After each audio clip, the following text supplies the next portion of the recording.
had this to say about their backup quarterback, Shedeur Sanders, and why he hasn't given him an opportunity despite the injury this past week so far.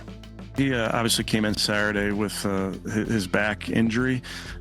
We were hopeful that he'd be able to move around well enough to suit up on Sunday, but put him through a pregame warm-up, and obviously just didn't feel like he was ready to play, Mary Kay. But he's getting better every day, and I'm hopeful that he'll continue to improve. And if I can ask a super quick follow-up on that, why wouldn't you, just to see if it does anything to the offense, give him an opportunity to go in there and play?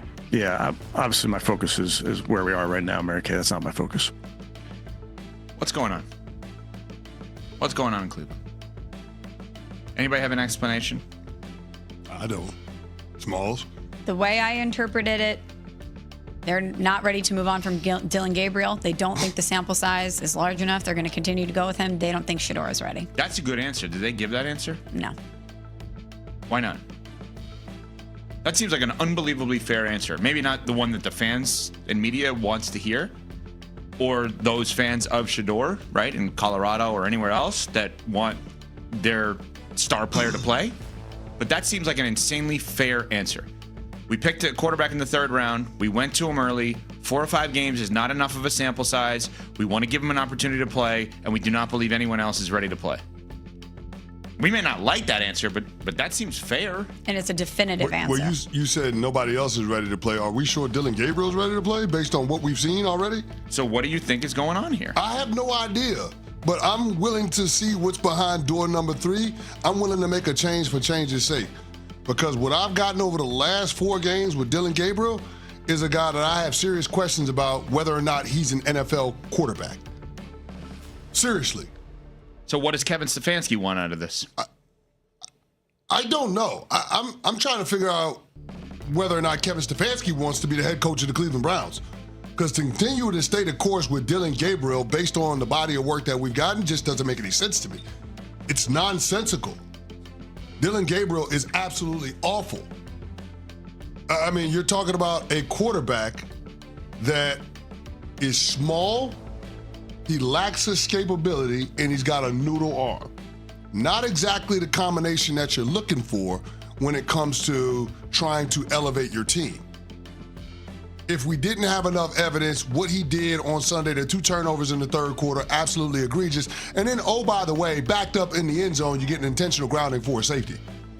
One of the most embarrassing moments that we've seen from any quarterback in Cleveland. Just to contextualize what we've seen from Dillon Gabriel, his 25.8 QBR is actually worse than the QBRs of Deshaun Kaiser and Kevin Hogan in the 2017 season when Cleveland went 0-16. Oof. Let that sink in. Oof. It's as bad as it can get. Dillon Gabriel is a limited player at the quarterback position.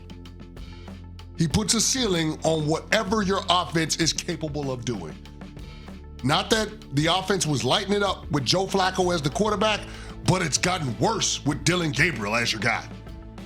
And at some point, you have to move on just for change's sake, if for no other reason, to give hope to the other 52 guys in the locker room that maybe something can change, maybe we can find a way to run into something. To give hope and to also determine definitively what you have in that quarterback room.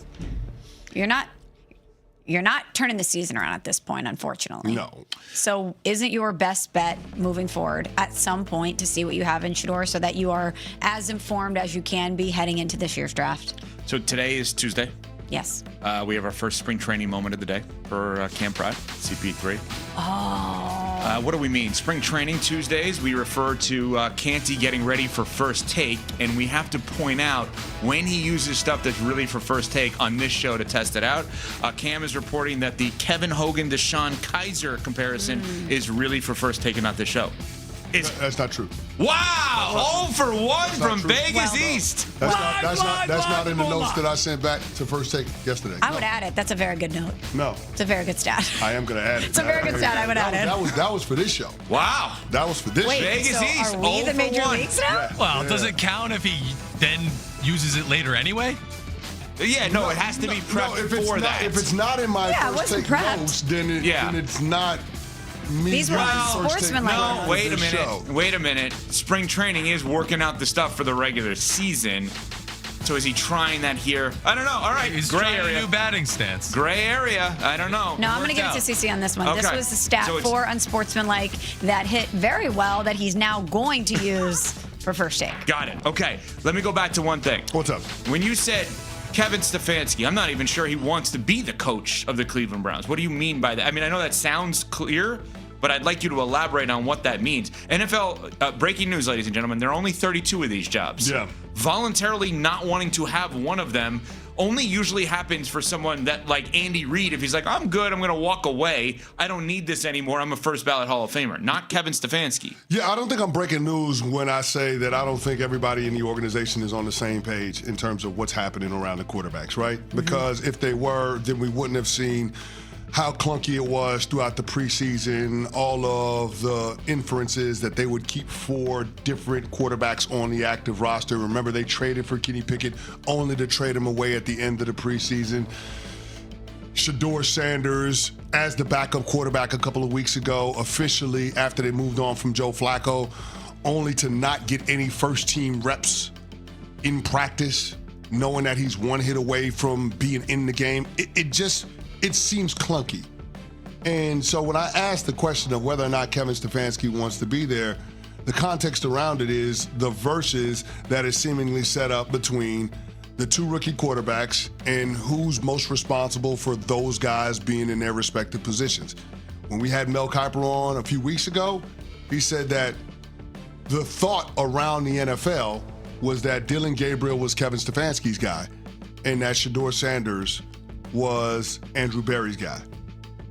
And so if you continue to stay the course with Dillon Gabriel as bad as he's been and you don't put in Shedeur Sanders, if you don't give him an opportunity, I just wonder how long Kevin Stefanski is for the head coaching job in Cleveland. Coming up, Dan Graziano, ESPN NFL insider, analyst, and reporter, will join us with more on this and go around the league with him next. We're on Sportsmanlike, presented by... Many in Cleveland are wondering if Shedeur Sanders now deserves his own shot. Well, today, Kevin Stefanski was asked by Mary Kay Cabot whether he's considering the possibility of playing Shedeur. His response, the focus is where we are right now, Mary Kay. That's not my focus. Hey, guys, can we stop asking these questions? Y'all know this man don't want to play Shedeur. You know that. People, we know that, and people. I see people, in the chat, not in the chat, but just in general. When we talk about the Cleveland Browns, they talk about, damn, what's the word? When they don't like someone and they wrong. I forgot the word to use. But listen, we already know what the play was. They didn't want him. It was Drew Berry. No, Andrew Berry. Andrew. It was Andrew Berry's pick. It wasn't the owner. It wasn't Stefanski. So this is exactly what they want. It seemed as if that someone forced their hand to take this pick, and they don't want to give him an opportunity to play the game. From the small sample size that we've seen from Dillon Gabriel, he has now played 4 games. They're 1-3. He won't push the ball down the field. It's hard when you can't run the ball, and all you do is that you short fish. In case the big fish don't swim close along the shore. They're out in the deep. And so to get points, you got to push the ball down the field at some point. Yeah, but maybe he's not that comfortable doing just that yet, because we saw him push the ball down the field in the goddamn preseason. We saw him push the ball down the field. I saw him throw short balls. I saw him throw intermediate. I saw him throw dig routes. I didn't really see him throw anything deep. But I think there's a certain level of uncomfortability that they don't have, because offensively they're not calling plays for him to push the ball down the field, because obviously maybe that's not what he's good at. That's the only thing I think of. Because if he was good at doing it, you would call the plays that call for him to do just that, what we're asking of, in order for you to win games. He's not giving the Browns their best chance to win games. And the fact that Kevin Stefanski understands that my job is on the line, because this is the guy I stood up on the table for and who I wanted to make, the starter of our team. Mm-hmm. At some point, you're going to lose the locker room too, huh? Yeah. You're going to lose the locker room. It just take the right person to say something. A Denzel Ward, a Myles Garrett, your captains, you'd be like, listen, we need to do something. I mean, to see Myles Garrett frustrated like that, the way he was, understanding that offensively, we not getting it done, knowing the change needs to be made. I mean, but I think that's a hill that Kevin Stefanski is willing to die on because this is my guy. And he knows it. I mean, his job ain't in jeopardy. He's not in the hot seat. He's not in the hot seat. So You don't think so? no, hell no. Absolutely not. Joe Flacco training camp completion percentage was 58.7 in his fourth start. He was at 69%. Then he went to 56%, 58 in his last game as a starter. He was 47%. Hey, somebody in the chat, funny as hell. Talk about, yeah, Dylan Gabriel did throw it down the field, but it got intercepted. I'm just tired of put Shedeur in, man. They don't seem as interested in putting Shedeur in as we're interested in seeing him. And who knows what would happen if he got in there. But I think we want to see what would happen. Yeah. And my thing is, he didn't play. He wasn't even the number 2. Bailey Zappi was the number 2 on Sunday. So he had to deal with a back injury. Well, how you heard it? Well, he just standing on the sideline, so I can get why his back was tight. Hold on. Hi. He had a back surgery, but he was out there throwing balls in pregame. I'm just saying that's what they said. Look, ain't nothing wrong. Ain't nothing wrong with him. The same way there ain't nothing wrong with JJ McCarthy. There's nothing wrong with him. This is just the game that they do play. If you understand the game and understand what they will do and what they will report, knowing that there's nothing wrong with you to cover their, you know what, and get us on the outside to shut up. But listen, I played the game.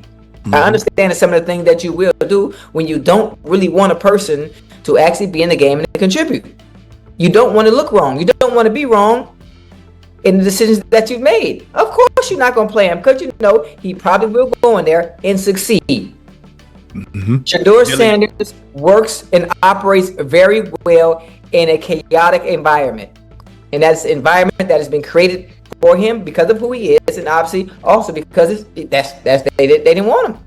But he will operate very well in this type of environment. And they don't want that to happen. So what do? We say he's hurt. His back is messed up.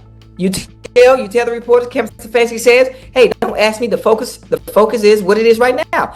It's Dylan Gabriel and doing everything we can to make sure he improves week to week. But the clock is ticking because the next thing that's going to happen, it ain't going to be the reporter saying something and asking questions. It's going to be the own players in your locker room. Dylan Gabriel is training